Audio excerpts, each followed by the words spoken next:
Hello, welcome to EHF Indonesia 2020 Goes Online. This is Study in Europe webinar series. My name is Alicia. I will be moderating this webinar. This webinar is going to be presented by Ms. Emi Fumitasari, a student counselor of Student Promotion Team. Please stay tuned until the end of the webinar because we will hold a Q&A session. If you have any questions about the presentations or anything related to the country's higher education, you can submit your questions in YouTube comment section anytime throughout the presentation. And now, please welcome Ms. Emmy. Do you want to study in Holland? Of course you want to study in Holland. The next 100 seconds will definitely convince you. All right, let's go. Study in Holland. Every year, many international students undergo the Dutch experience. But what does this mean? What makes studying in Holland so great? Holland is really internationally oriented. I mean, where else would you find students from over 160 different countries? 1 out of 10 students is an international student. Did you know that we have more than 2,100 English talk programs? Pretty good, right? You know what's even better? The quality of our education. You won't find this quality of education at such an affordable rate anywhere else. The open-mindedness of the Dutch people is reflected in the way we educate. It's in the way we teach, the way we interact, in the way we work together. Once you're done studying here, Holland offers a ton of opportunities for entrepreneurs and job seekers. Holland is the home of some of the world's biggest multinationals such as Philips, Shell, and many more. We even have a special 1-year program for you to get employed called Orientation Year. You can be part of the Holland Alumni Network for everyone who had the Dutch experience. How much time do I have left? What? 30 seconds? Well, that's enough time for some facts. Dutch people are the best non-native English speakers in the world. Holland is also one of the happiest and safest countries, and our educational institutions rank among the world's top 2%. But there's more to Holland. Holland is creative, high-tech, diverse, innovative, nicely located, exciting, has a unique cuisine and a rich history. We've got a unique culture and very welcoming people. Just barely made it. So now you know why you should study in Holland.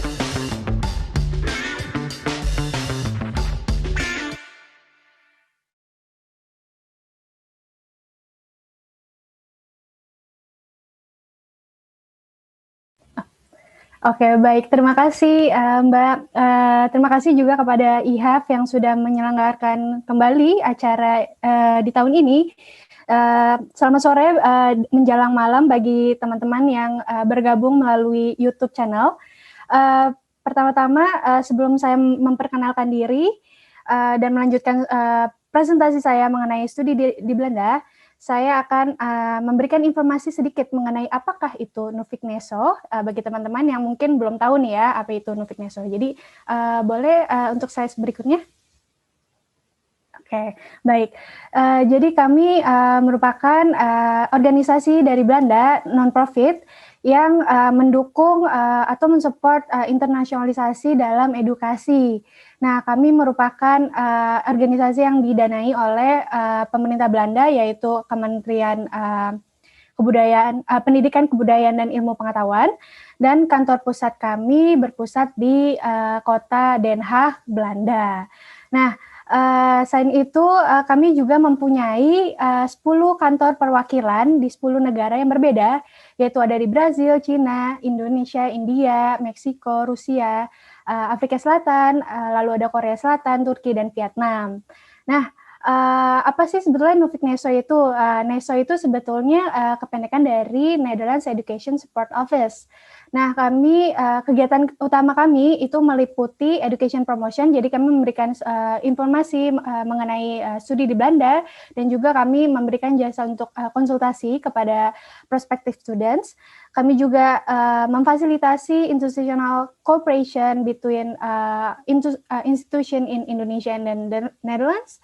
Dan kami juga menjadi kunci utama ya untuk fasilitator untuk Holland Alumni Network. Jadi bagi teman-teman yang sudah lulus juga dari Universitas Belanda, kami juga tetap memberikan kegiatan-kegiatan yang memfasilitasi alumni ya gitu. Jadi ada Holland Alumni Talk atau reception dan lain sebagainya. Jadi kalian juga masih dapat terhubung dengan negara Belanda begitu.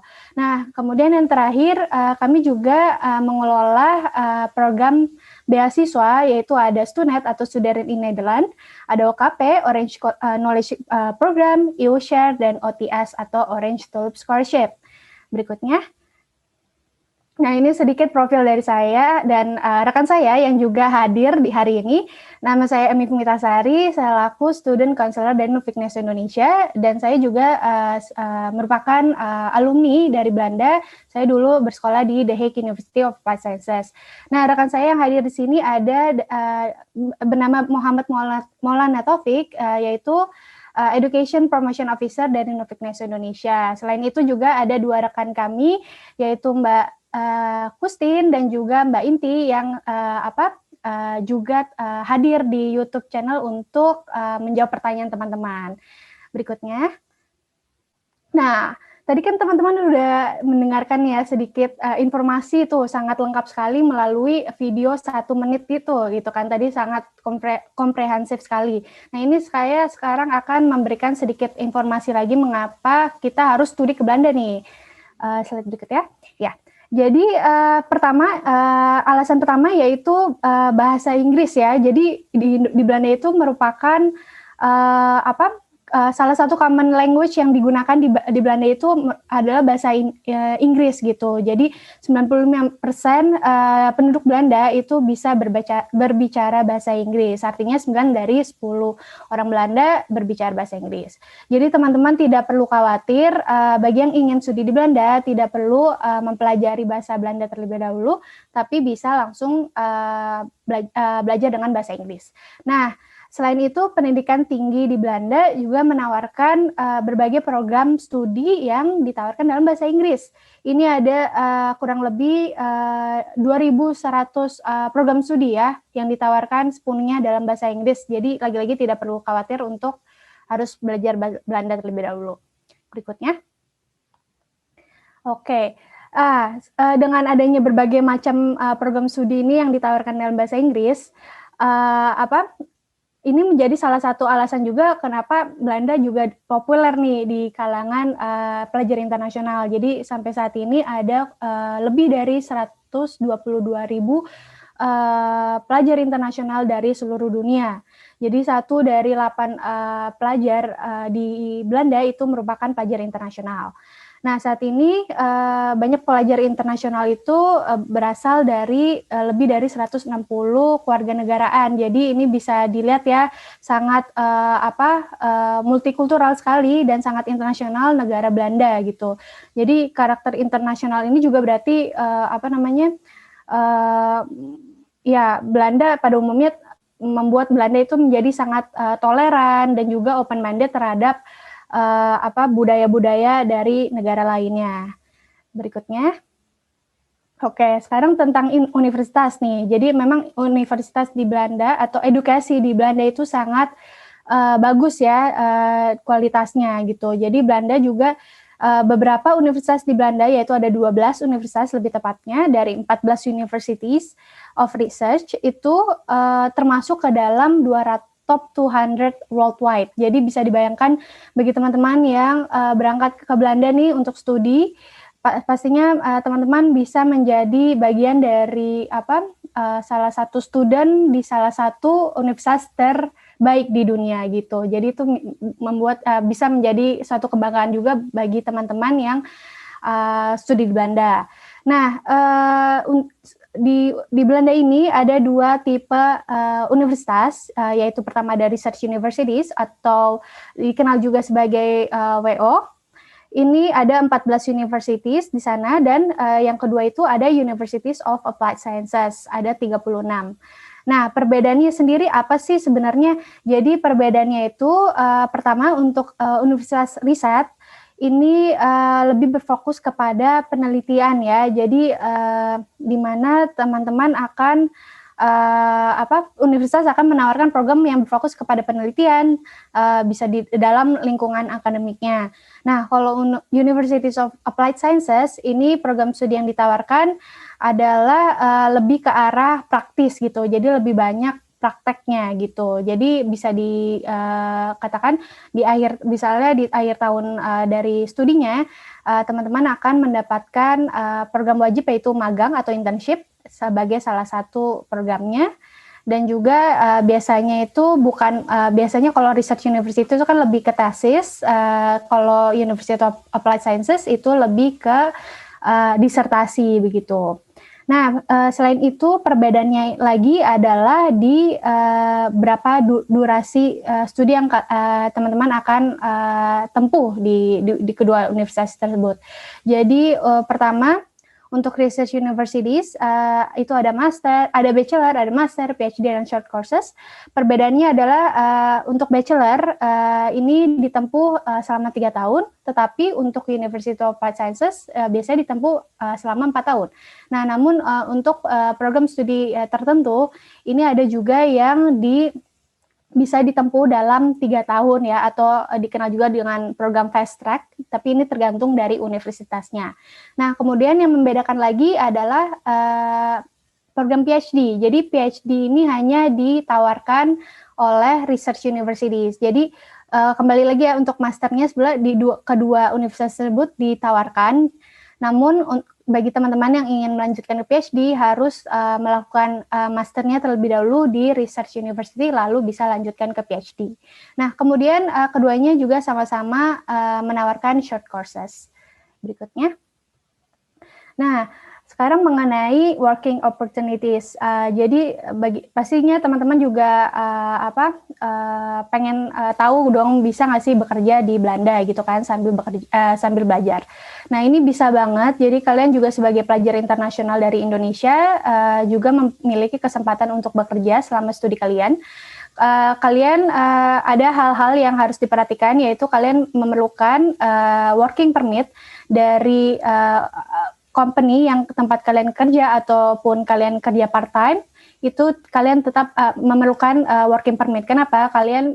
Karena pada saat kalian di sana, kalian memiliki student visa ya.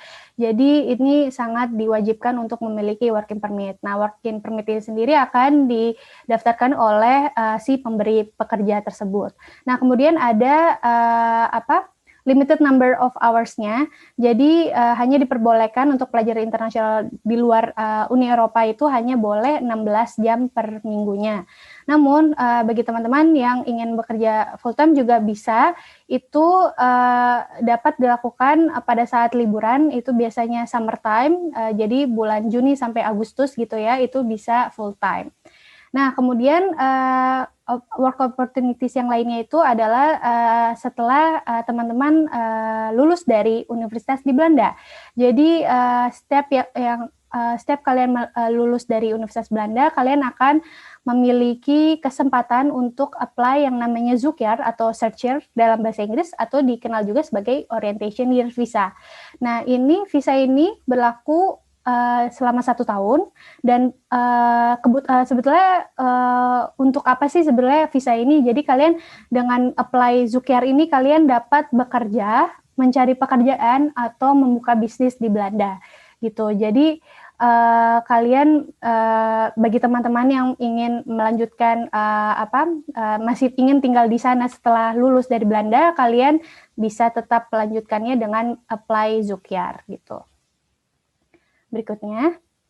Nah, sekarang mengenai biaya kuliah nih. Ya, jadi tuition fees ini di Belanda memang tidak gratis ya, dan juga namun memang bisa dikatakan cukup reasonable kalau dibanding negara lainnya juga yang seperti UK dan lain sebagainya.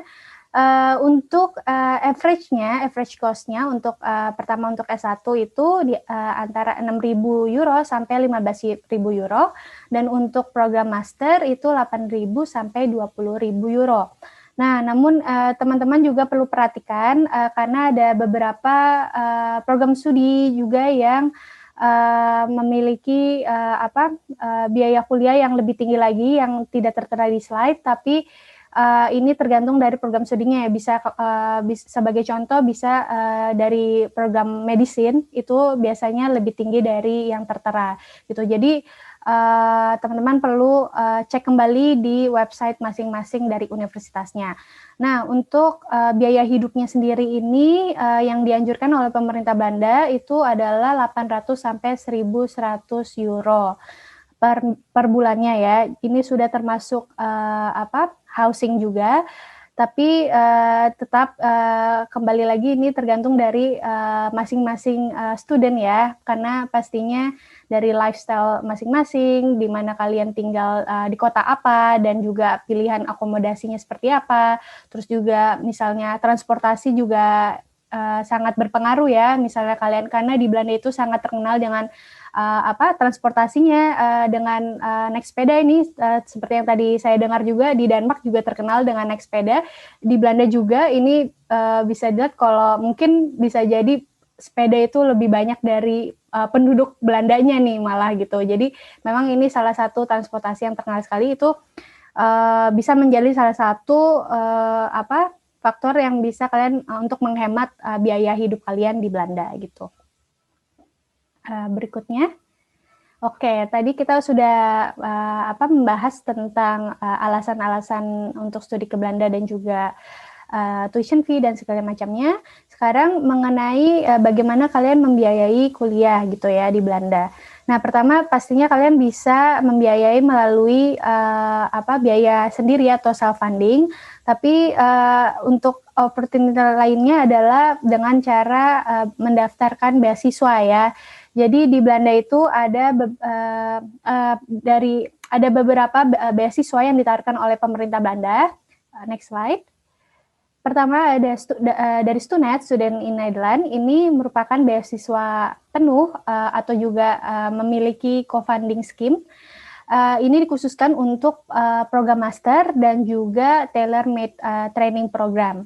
Beasiswa ini memiliki beberapa bidang yang diprioritaskan karena ini merupakan beasiswa kerjasama antara pemerintah Belanda dan pemerintah Indonesia. Jadi teman-teman yang memiliki bidang yang diprioritaskan ini akan memiliki peluang lebih besar gitu. Nah, kedua ada beasiswa Orange Knowledge Program atau OKP. Ini merupakan beasiswa yang ditujukan untuk institutional collaboration dan juga tailor-made training program. Jadi ini bukan untuk beasiswa individu ya. Nah, kemudian yang ketiga ada beasiswa Holland Scholarship. Nah, ini sangat cocok untuk teman-teman yang ingin melanjutkan studinya S1 atau S2. Beasiswa ini merupakan beasiswa parsial dalam bentuk dana sebesar 5.000 euro hanya di tahun pertama studinya gitu. Jadi bagi teman-teman yang misalnya apply beasiswa ini, teman-teman harus misalnya ingin apply beasiswa lain juga dapat dilakukan, karena beasiswa yang tidak tercover harus biaya sendiri atau dengan sponsor lainnya. Nah, untuk beasiswa ini ada peserta universitas tertentu yang mengikuti Holland Scholarship. Ini bisa dilihat nanti di website kami ya, di www.nesoindonesia.org.id/beasiswa. Nah, berikutnya ada beasiswa dari Orange Tulip Scholarship. Ini juga beasiswa yang cocok untuk program S1 dan juga program S2. Ini juga merupakan beasiswa parsial, hampir mirip seperti Holland Scholarship. Namun ini merupakan beasiswa yang ditawarkan oleh universitas di Belanda gitu ya. Jadi hampir sama juga, tidak semua universitas yang ada di Belanda yang menawarkan program dalam bahasa Inggris itu menawarkan beasiswa ini, tapi hanya program-program universitas tertentu yang mengikuti OTS gitu. Nah, untuk tahun ini, untuk tahun akademik berikutnya, intake September, kedua beasiswa Holland Scholarship dan OTS sudah dibuka mulai bulan November. Untuk deadline-nya sendiri ini tergantung ya, untuk Holland Scholarship ini deadline-nya itu di bulan November, dan untuk Holland Scholarship ini biasanya di bulan Mei. Tapi kalau OTS ini juga tergantung dari universitas yang menjadi pesertanya. Jadi perlu dicek kembali ya di masing-masing universitas, atau juga bisa langsung ke nesoindonesia.o.id/beasiswa. Berikutnya.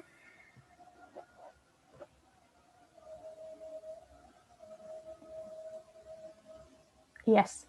Oke, jadi bagaimana sekarang memulai langkah-langkah dari pendaftaran ke universitas di Belanda nih. Jadi pertama yang dilakukan adalah mengunjungi website Study Finder. Jadi website ini merupakan database program studi dan juga universitas yang ada di Belanda yang menawarkan program studi dalam bahasa Inggris gitu ya.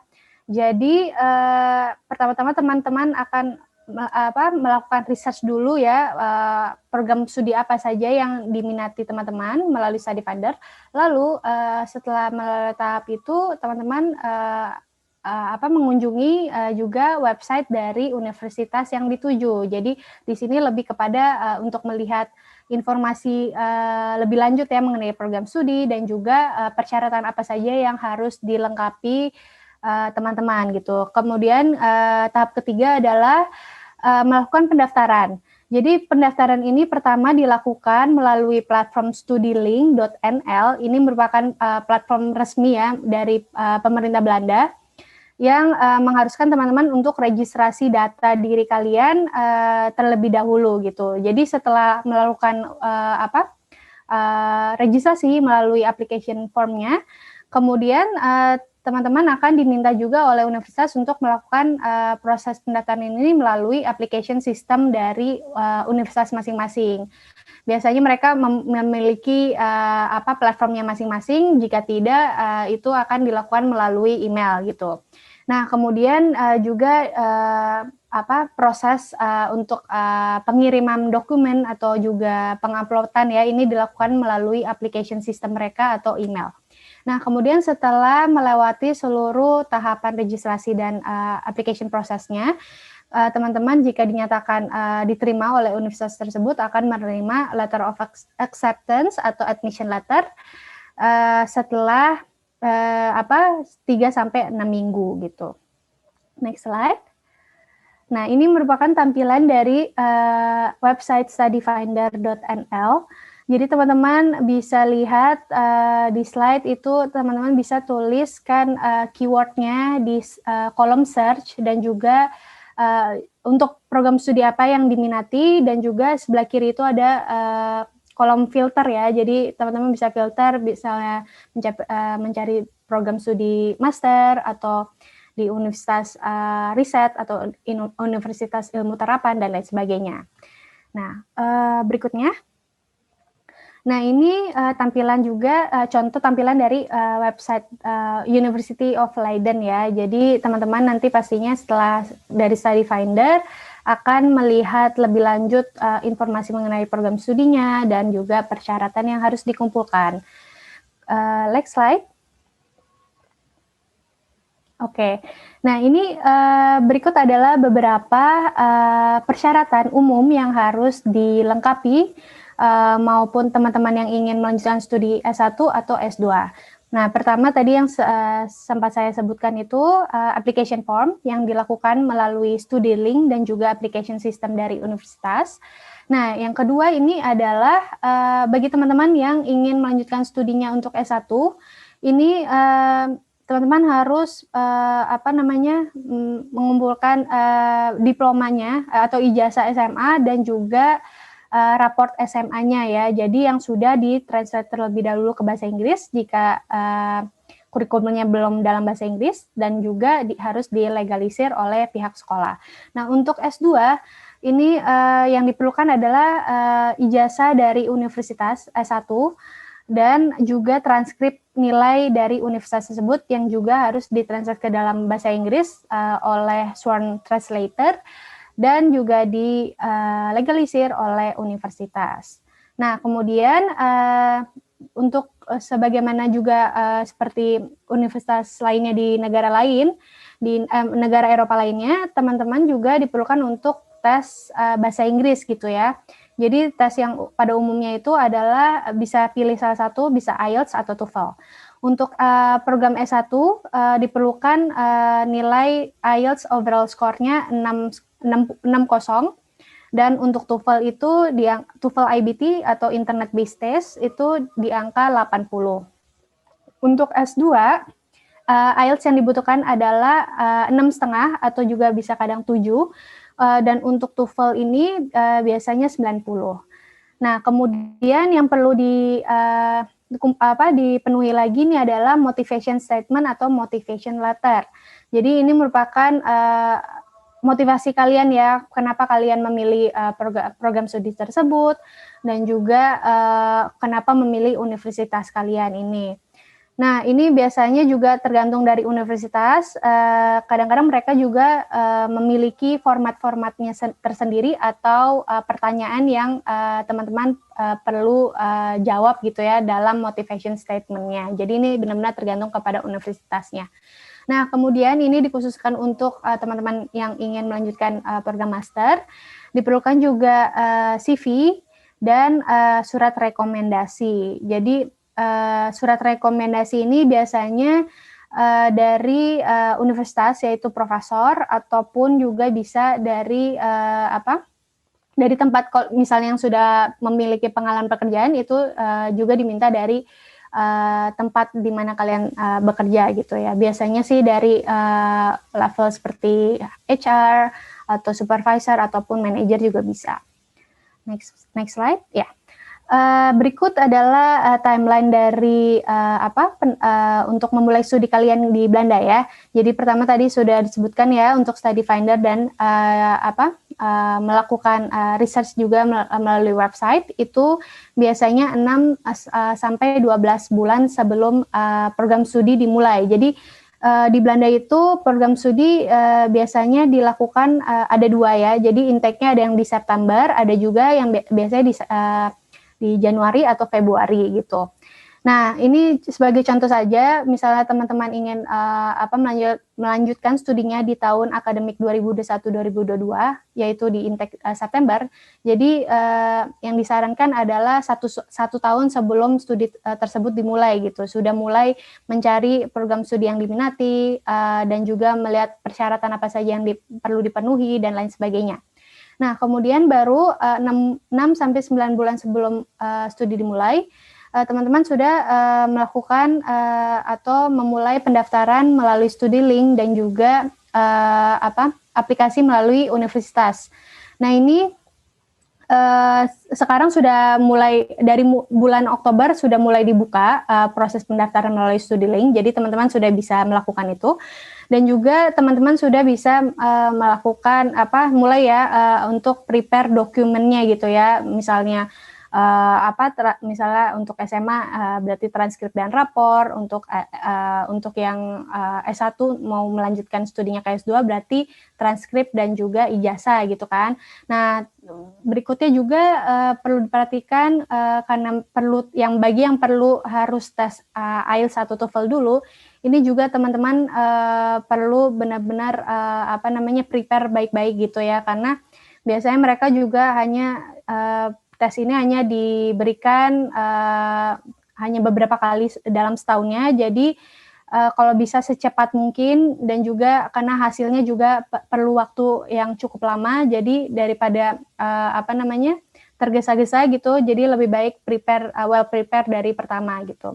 Nah, kemudian juga setelah melakukan proses itu semua, setelah melakukan aplikasi prosesnya, itu teman-teman akan mendapatkan LOA ini yang akan diproses selama 4 sampai 6 minggu gitu. Jadi setelah melakukan seluruh proses aplikasi. Berikutnya. Oke. Begitu teman-teman yang ingin melakukan jenjang PhD, program PhD di Belanda, ini juga dapat dilakukan. Perbedaannya ini mungkin yang perlu diketahui di PhD di Belanda itu dilakukan selama minimum 4 tahun, dan ini dengan cara melakukan research ya atau disertasi.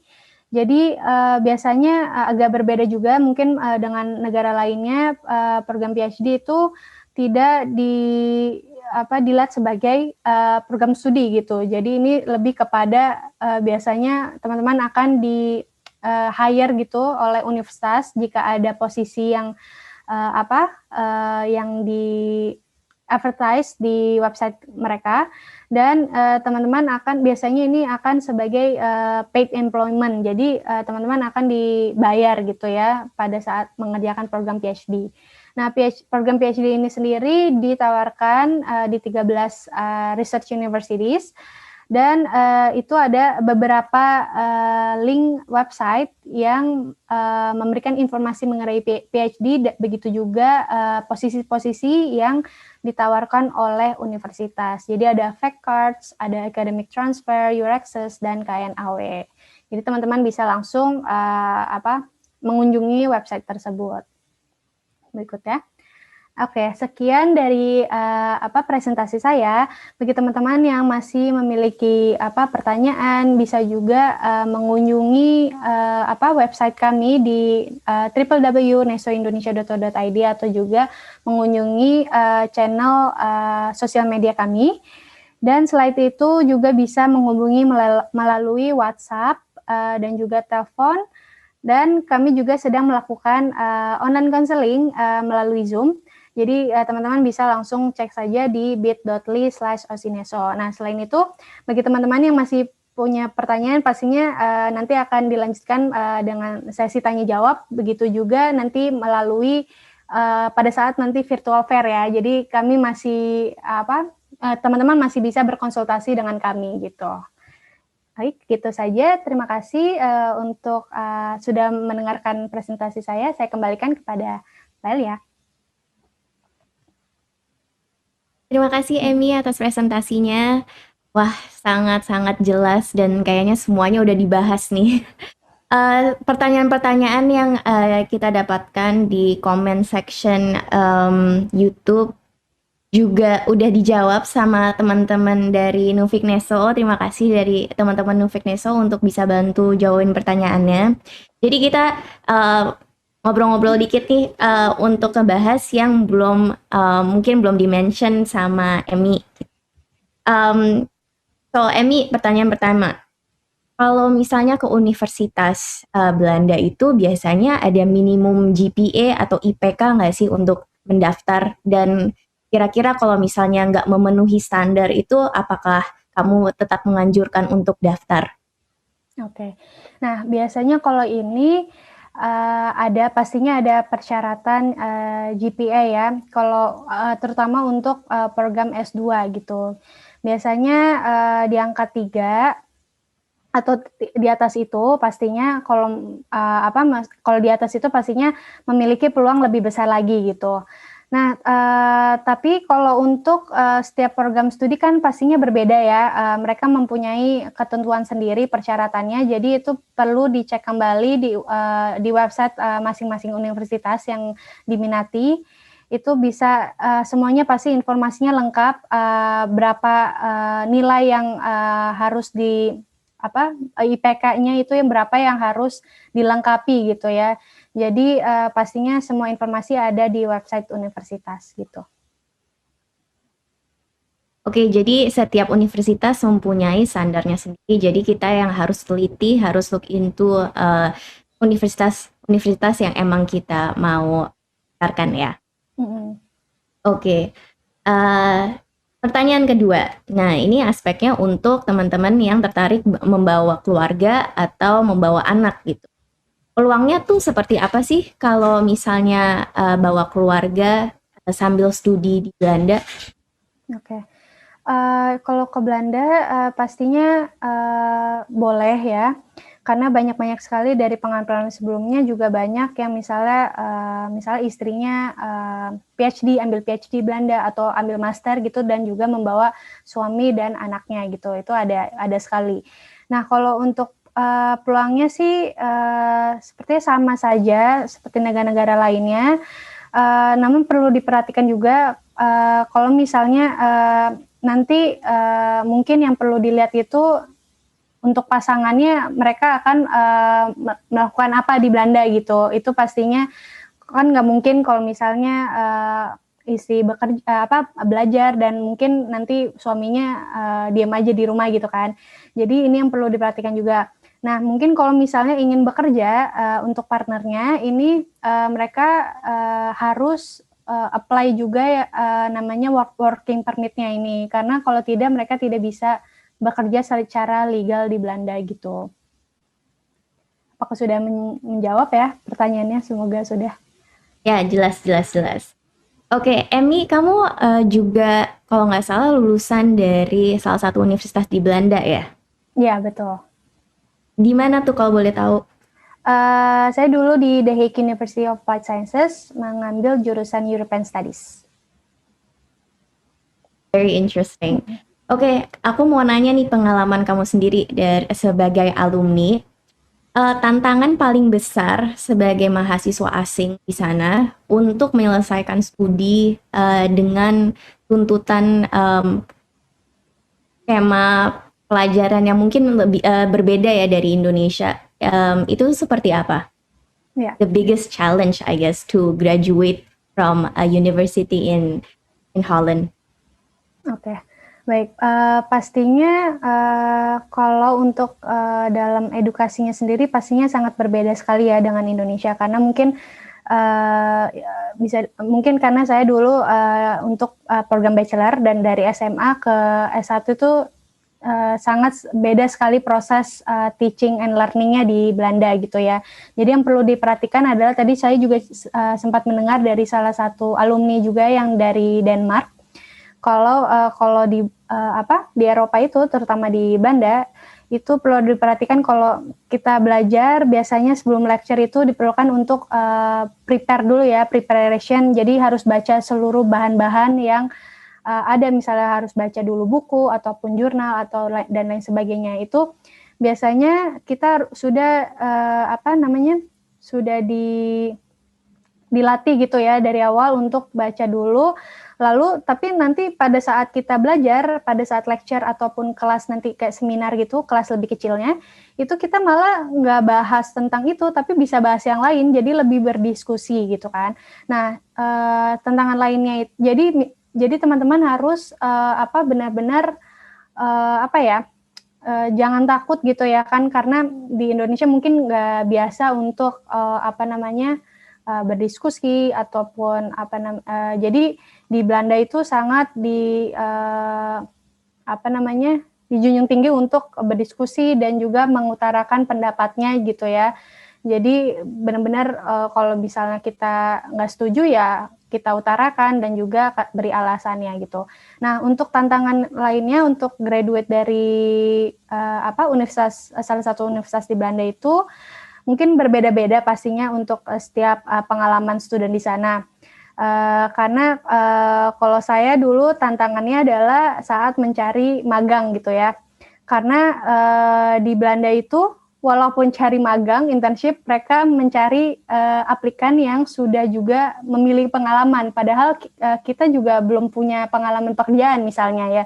Itu salah satu tantangan saya waktu saya melakukan untuk pendaftaran internship.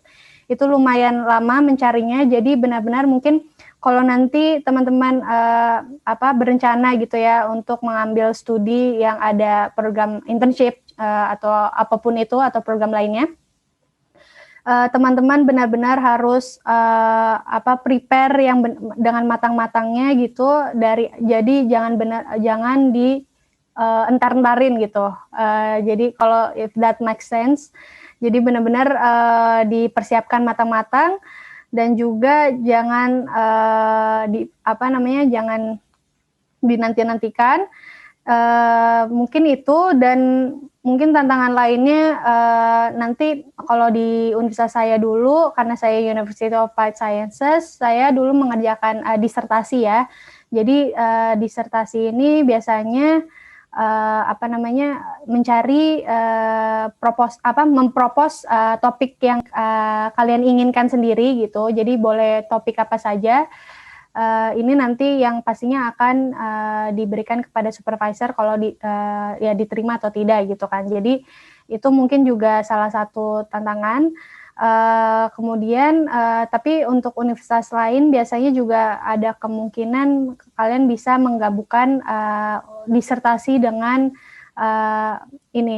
internship kalian. Jadi reportnya itu bisa digantikan dengan disertasi apabila misalnya di tempat internship kalian itu sedang melakukan penelitian gitu. Jadi itu bisa menjadikan topik untuk disertasi kalian, begitu sih. Wah, oke, very thorough ya. Jadi kalau misalnya kalian mau kuliah di Belanda, mulai mempersiapkan diri dengan nggak menunda-nunda, coba untuk lebih terbuka kalau misalnya kalian punya opini untuk berdiskusi sama teman-teman sekitar, dan juga mungkin mulai kira-kira nih kalau kalian pilih jurusan, mau nulis tesisnya apa juga at the end of the semester gitu ya. Okay, Emmy, I think that's the end of our interview. Thank you so much for making a time and also presenting a very thorough presentation. Kalau teman-teman mau connect sama teman-teman dari Nuffic Neso, bisa connect sama mereka dari informasi yang udah diberikan tadi di slide terakhir. Oke, baik. Thank you so much. Ini juga terakhir untuk hari ini ya. Jadi, I'll see you guys tomorrow for another webinar session. Jangan lupa untuk login dan stay tuned to the webinar sessions that will happen tomorrow. See you guys tomorrow. Bye.